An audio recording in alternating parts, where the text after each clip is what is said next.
Fire in the hole!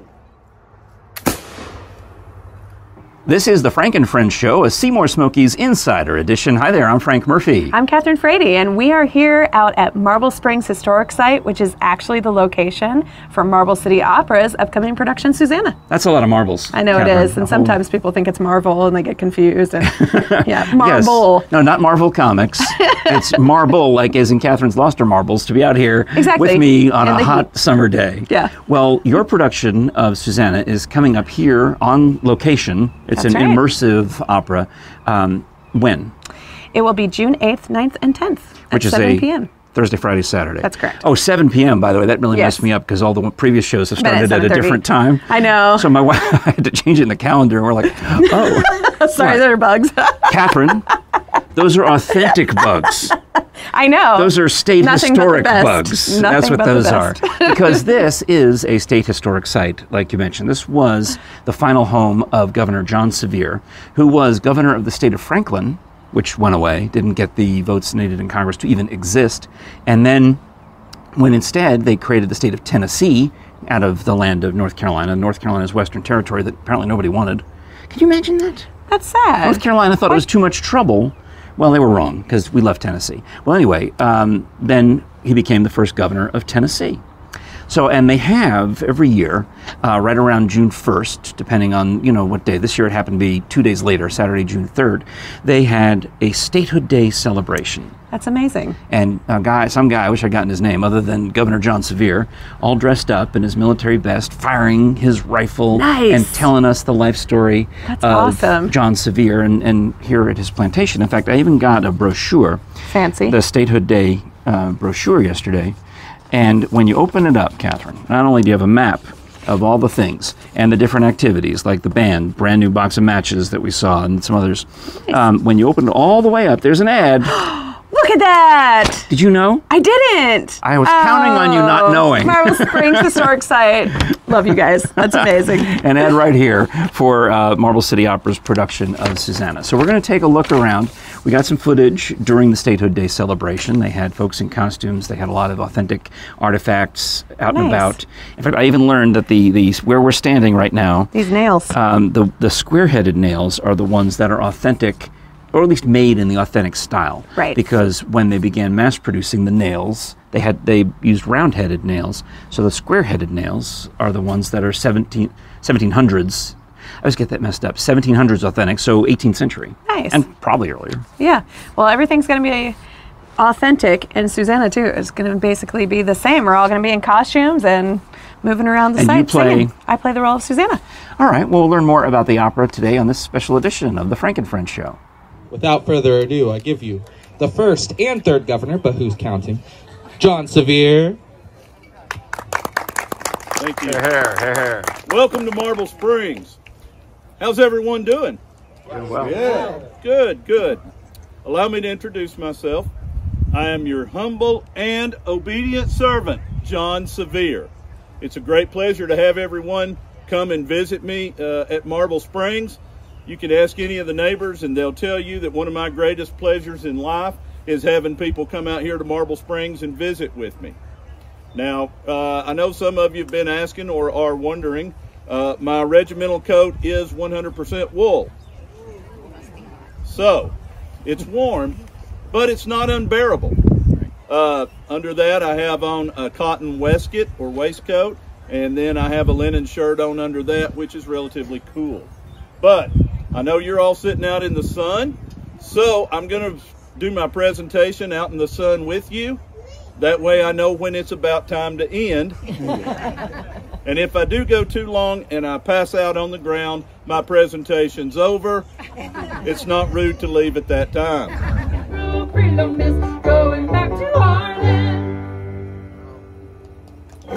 Thank you guys so much for our brand new box of matches. Is this Bonnie Kate? This is, yes, Bonnie Kate. So it's Catherine Cheryl Sevier. Her family was actually further west earlier than John Sevier's family. My wife said you were saying that you're more comfortable in the much more comfortable 1700s clothes, the yes. 18th century. For an all day, it's my husband. I've always said it. My stays, my back never hurts when I wear stays all day. It's always very cool. Everything fits, like, you know, you're feeling a little heavier that day, you just move your pin, it's fine. And what about you? Don't have to deal with anything. Wearing stays. It's a little warm. It's like a back brace. It's like, yeah, you're welcome to it. Oh yeah, sort of like kind of like a corset. It's like a corset, but Victorian corsets were meant to do the extreme small waist. Stays were just to, basically utilitarian, just to create a posture, back brace. I mean, if you think about it, you're picking up that over and over all day long. It holds the weight of your skirt. You can see right here where the weight of the skirt is. So all the weight, everything. You can carry pockets. I've got my pockets on underneath this. You can carry everything just, and it distributes the weight. But it's not meant to, I mean, I can breathe, it's fine. It's hard to drive in modern stick shift. How do you know which end of the hat is front? Well, normally it's the pointier end. Oh, okay. I see. This one is one that my wife and I made, and we didn't really spend a lot of time on it, but this end is slightly pointier. So that makes it the front. Yeah, this is just a fedora from Target. We took it, stuck a clothing steamer on it. Well, I stuck a clothing steamer on it, rounded out the top, folded the sides up, handed it to my wife, and she did the rest. No kidding, that's fantastic. Yeah, that's my outfit was made mostly by her, and it looks good. Yeah. Looks good. Well, we also have outfits that you guys can try on if you want. Take some pictures in front of the building. And that's called carding, right? Correct, yes. These are hand cards, and as you can see, comparing the two, this gets a lot of the dirt out and opens it up. It helps detangle it so that I can spin it more easily. How long does it take? Because I saw it somewhere, I don't know, couldn't even tell you where in the world this happens, maybe in New York. There was a contest they're having where it's sheep to sweater. And you get a team of people, and you get a sheep, and you have to shear it, do what you're doing, and make a sweater within, I think they have like a couple of hours. So that actually sounds like the Maryland Fiber Festival. And the old MFF, of course. I am familiar with the competition you're speaking of. I would love to see it in person at some point. So it really depends. What they do is they take it straight off the sheep's back and they leave the lanolin in. They don't scour it at all. So that shortens the process.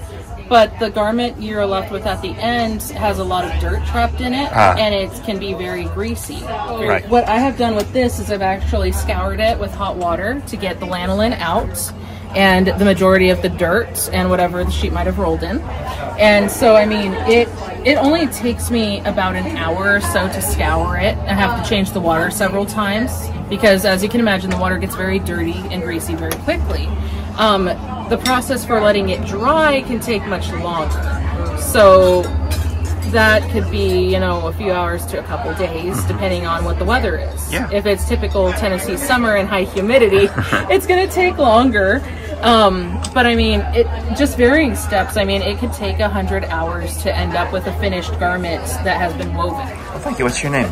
My name's Kristen. Kristen, I appreciate you. Thank you very much. Nice to meet you all. Nice to Hope meet you you, too. enjoy.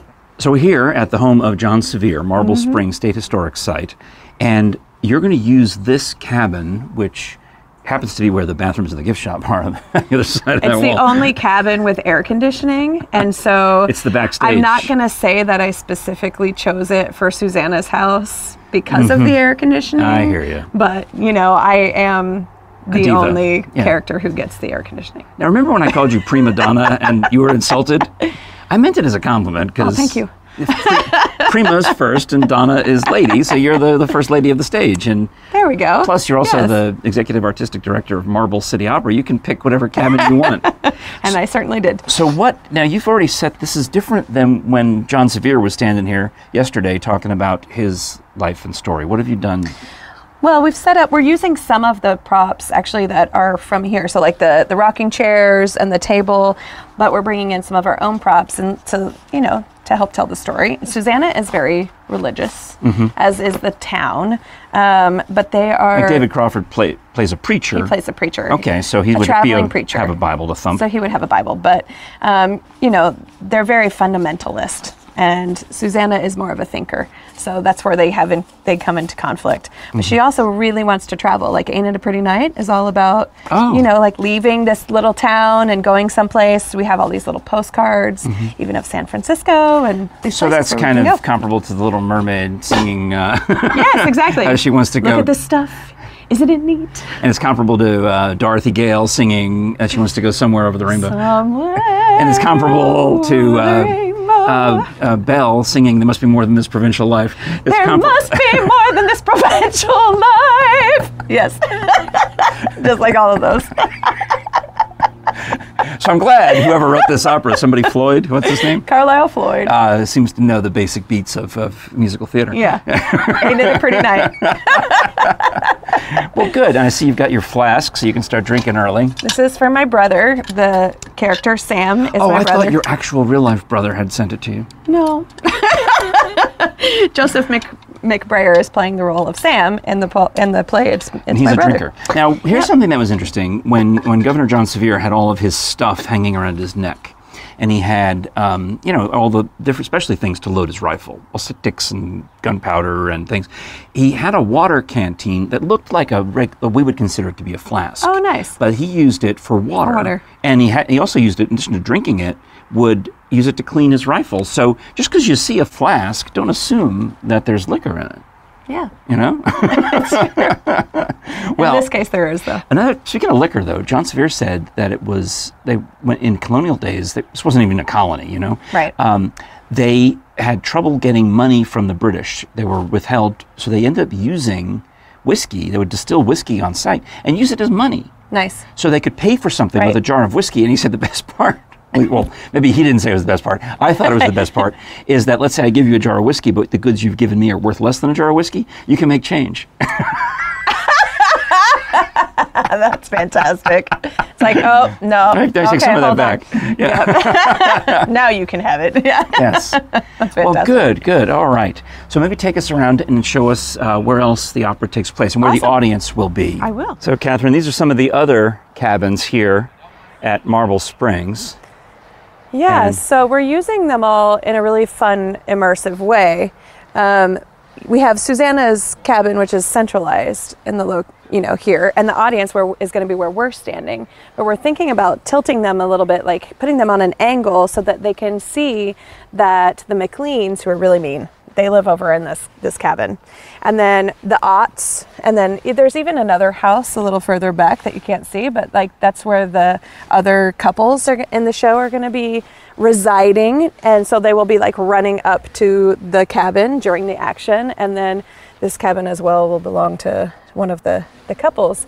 And then as we go this direction, so we might be using the dinner bell. It's fantastic. But if you go this direction, then you can see where the church pavilion is.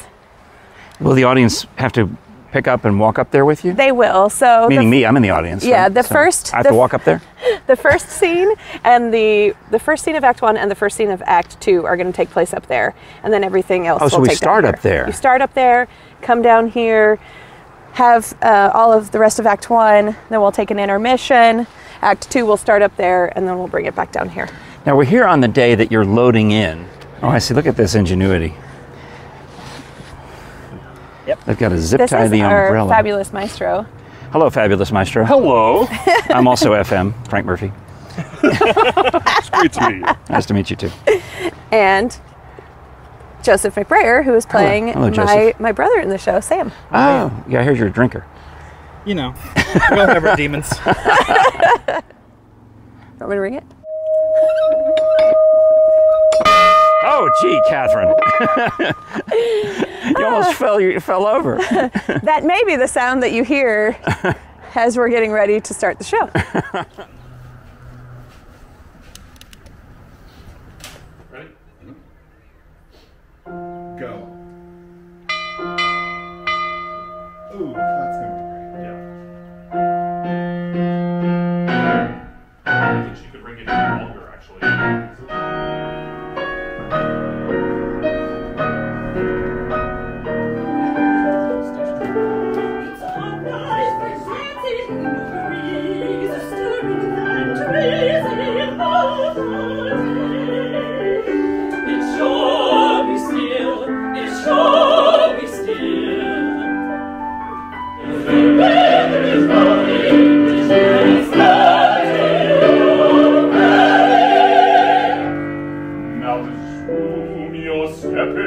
under the eye of the Lord, and let nothing pass between you what you wouldn't want him to see, for the Lord seeth all.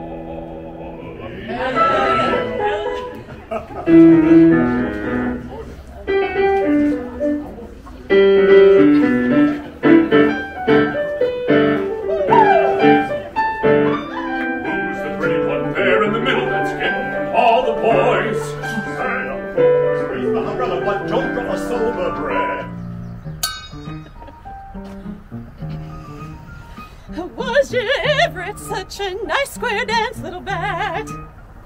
I never had such fun. Have you? I danced and danced till I was plumb wore out. I could have danced another step. Da-da-da-da-da-da. Well, you must be burning up or exhausted or both. Yeah, and exhilarated. Really? Yeah, it's fun. You know, I mean, it is hot out here, and it's... Yeah. But this is the first rehearsal. What do you call that? I mean, I know yesterday you had a sitz probe, which is in the rehearsal room, and everybody sings with the orchestra for the first time. Right. So now here, there's a piano, and it's like a tech rehearsal. Is this piano tech? This is piano tech. So, like, normally you'd be in a theater. Yeah. You know, and we'd be working out the lights. Not if you're with Marble City Opera. Yeah, no. You're never normally in a theater. That's the exception. Yeah. True story. You called me on that one. So, yeah, this is our piano tech, and that's why the director is trying to move us all around and make sure we know where we're supposed to go. Yeah. We're just kind of trying to hit our, key points so that when we run it tonight with orchestra, we Well, it's been helpful to me because I know when Jerry and I are here on Friday night, I now know where to sit to get the best view. That's good. Of the action, right? Yes. Are you going to tell everybody? No. Oh. Secret. It's a secret. Well, we see, because it's a trick that in the church scene, in the pavilion, I want to be in what appears to be the last row, because that would actually be the first row. Right. And then, I mean, obviously I'm going to try to sit in the front row of the chairs when it's over, well, it's over there, right. Your cabin scene, but also you've got that angled in a way that we're going to see everything anyway. Yeah, I think also, like, if you're angled towards, like, the left side of the cabin, then you can also see the pavilion. Yeah. And you'll be able to see Preacher Blitch walking down ominously to the cabin. Now, my other tip that I've picked up from going to so many of your productions is try to sit, this is going to sound terrible, but as far away from the orchestra as you can. Yes. Not because because you hear them better. Right. The balance is better. You hear the sound more around you, and you're not drowned out by whatever instrument you're sitting closest to. Correct. Yeah. The seats furthest away from the orchestra will have technically the best sound. Yeah. So that's another tip if you're coming to Marble City Opera's production of Susannah by Carlisle Floyd, written in the 19-somethings. 1950s. It's 75 years old. Oh, congratulations. Yeah. And performed here at Marble Springs State Historic Site on June 8th, 9th, and 10th, which is a Thursday, Friday, Saturday. I hope that you'll come out. You get your tickets at marblecityopera.com/tickets.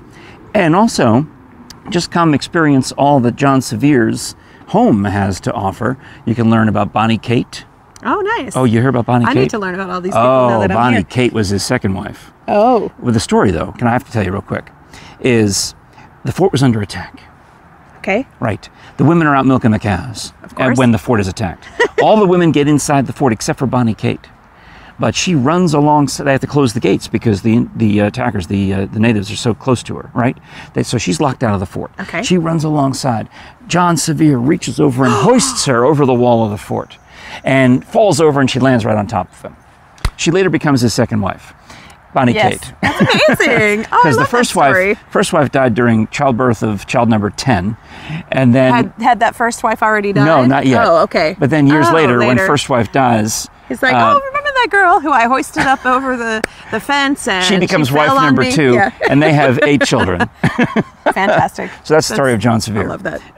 I love it. Right here at Marble Springs, so you can learn all about that when you stop by. Thanks so much for watching. Be sure to subscribe on YouTube and hit the bell for notifications. Smash that button so you don't miss any of our upcoming episodes. And you'll have to come in and do a regular podcast and tell us more of the behind-the-scenes stuff. Sounds good. All right, this is the Frank and Friends Show, a Seymour Smokies Insider Edition. I'm Frank Murphy. I'm Catherine Frady. And we'll talk to you again next time.